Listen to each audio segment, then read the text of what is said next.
What's up mga kol, and for today's video mga kol, pag-uusapan natin ang bagong nabili ko na car scanner mga kol. So ito yun siya, yung brand niya is Conway. So nabili natin sa halagang 1,200 no, sa Shopee lang yan mga kol. So nabili natin ito siya kasi importante ito mga kol, kasi ito OBD port na to siya mga kol. So diretso mo na lang ikabit sa OBD port. So itong feature ng scanner natin mga kol ay may voltmeter na siya, tsaka yung temperature gauge, and then the speedometer, and then the RPM, at tsaka ang maganda dito is yung trip fuel na siya. So dito mo makikita kung gaano ba ka efficient or yung konsumo ng natin, yung sasakyan. Ngayon itetest natin mga kol yung konsumo talaga or fuel consumption ng unit natin, no. DG64W to siya,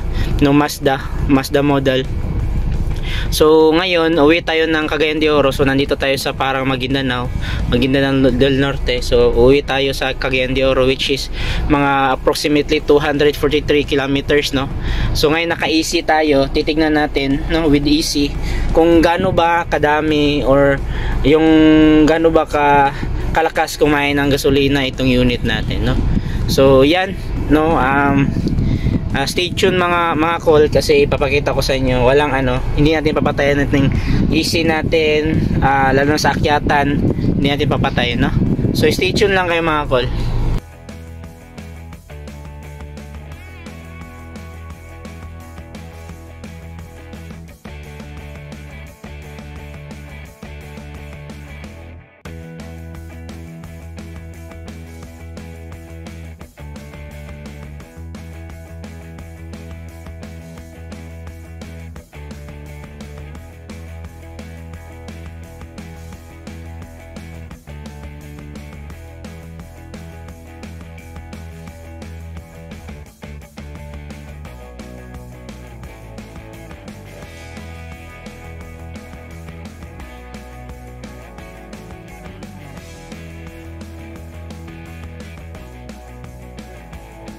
So ngayon mga call, karga tayo, no, unleaded pa rin. So nagkarga tayo ng 1.5. Yan, nandiyan tayo sa Petron tayo ngayon. So nagkarga tayo 1.5 papuntang ang Cagayan de Oro City. Check natin kung kakasya ba yung 1.5 natin sa biyahe, no?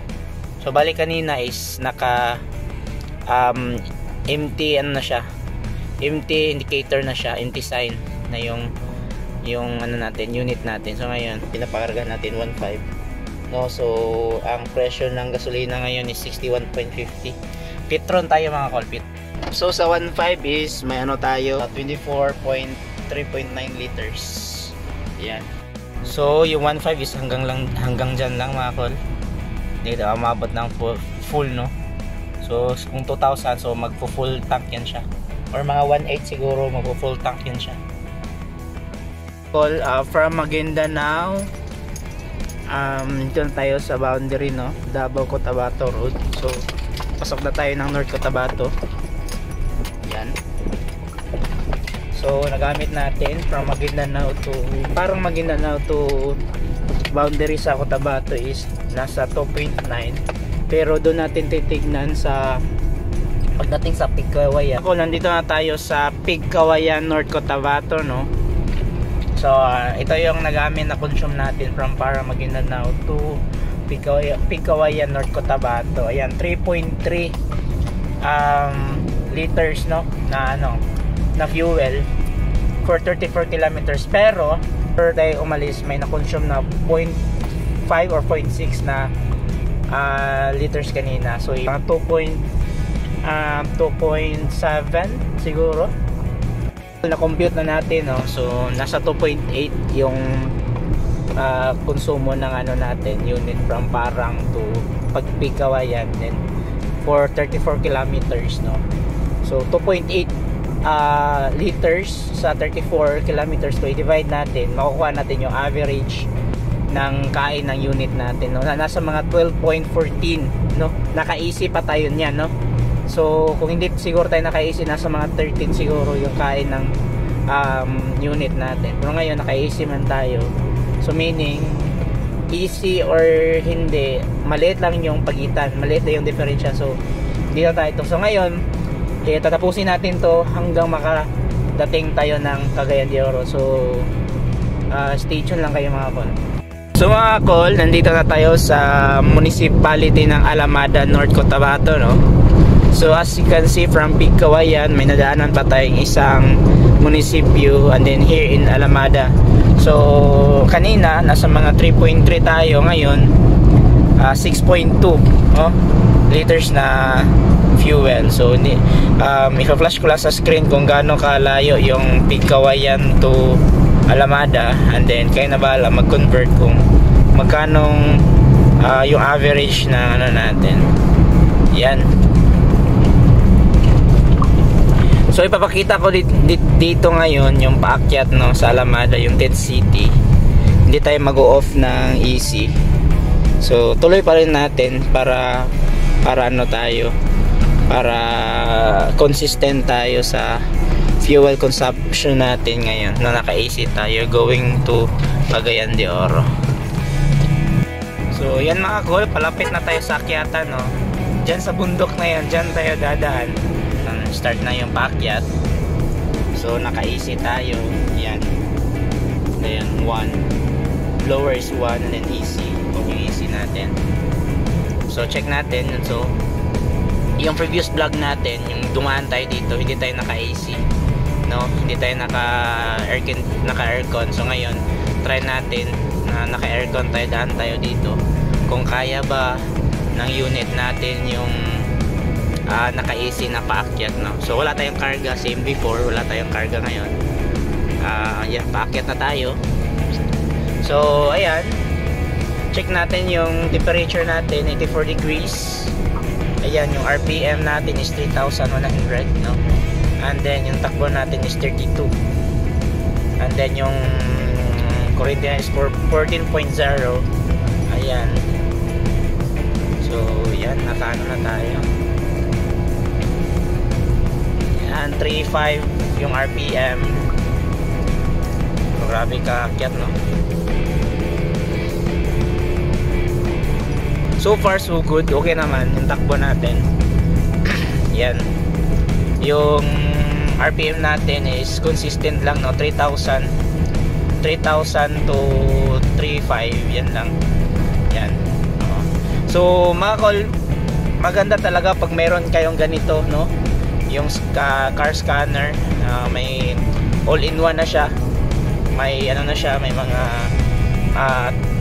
temperature na siya or mga measurements na siya na mascan yung makina natin. Makakatulong din ito pagbasa ng mga fault codes. Yan. So medyo tumaas yung temperature natin, no? Yan. Kasi naka-AC tayo. Pero wag kayong mag-alala, hindi yan mag-overheat mga kol. Hindi yan mag-overheat. So sa ano natin, yan, actually yung original na ano nito, original na setup na for ano tawag dito sa scanner is nasa 110 degrees, no? Saka pa siya masasabi nag-overheat.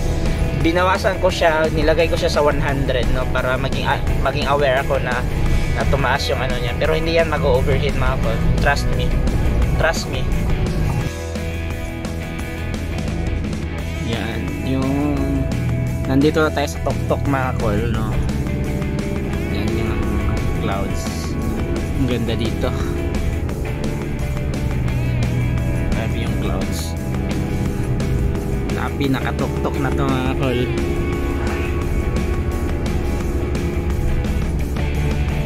Nandito na tayo mga kol sa tuktok, no? Ito na yung tinatawag nilang 10th City.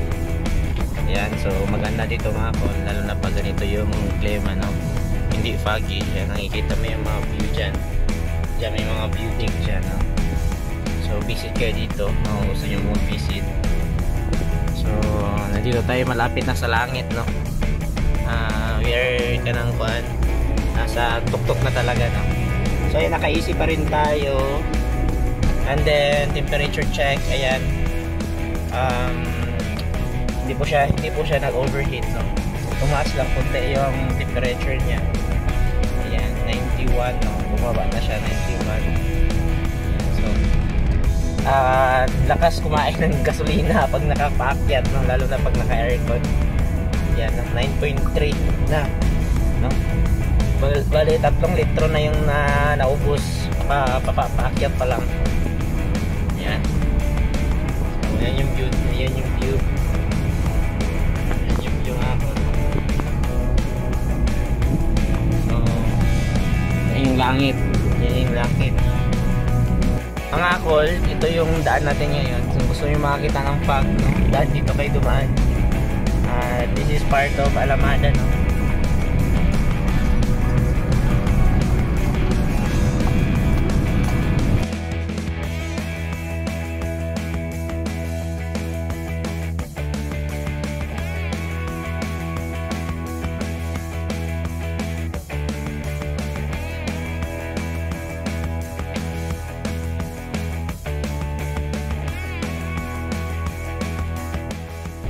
So mga kol, nandito na tayo sa Talakag, Bukidnon, no? So ito yung last municipality. Next is Cagayan de Oro na. So fuel check tayo, no? Fuel check tayo ngayon. So from parang Maguindanao to Talakag, Bukidnon, 19.6 liters, no? Yan yung nakuha sa atin. So kung minus pa natin yung 0.5 or 0.6, so 19 liters lang yan. So nandito na tayo sa Talakag. So next nito is Cagayan de Oro na. And then ito na yung fuel gauge natin dito sa dashboard. So kayo nang humusga kung ano ba siya, tipid ba siya. And then para sa katotohanan, no, naka-easy tayo. And then yan, nagpagi yung ano natin, windows natin. Ayan, pagi. Napakalamig mga kol. Ayan, pagi yung mga windows natin. So, pruweba yan na naka-easy tayo. Naka-jacket na nga ako ngayon kasi napakalamig, sobra, no? Ayan, no? So, what's up mga kol? So, nandito na tayo sa Cagayan de Oro mga kol. And ito lang yung na-consume natin, no? So, based sa scanner natin, no? So, ito yung na-consume natin. 21.9 liters, no? For 20. Lagay na lang natin 22 liters pero minus 0.5 or 0.6, so nasa mga 21.4, no, 21.4. So yan, i-divide nyo lang by 200, divide nyo lang mga kol yung 21.9 sa total kilometers ng parang to Maguindanao, parang Maguindanao to Cagayan de Oro City. Makuha nyo na yung overall average ng sasakyan natin, no? Yung kilometer per liter, no? So yun siya mga kol. So yan na lang mga kol, no? So ito yung OBD scanner natin, no? Yan. So maganda mga kol, dapat bumili kayo ng mga ganito. Recommended pala ito na product sa mekaniko natin na si Janelle Paradero, no? Na mga expert sa mga DA64W at saka DA64W at saka DA64B, no? Ngayon nagpa-practice siya sa DA70 na mga unit na sasakyan, no? So yun lang mga kol, and thank you for watching, no? Sa hindi pa nakasubscribe, don't forget to like and share and subscribe. Click the notification bell para updated kayo sa mga videos kagaya nito. Ingat mga kol, bye bye.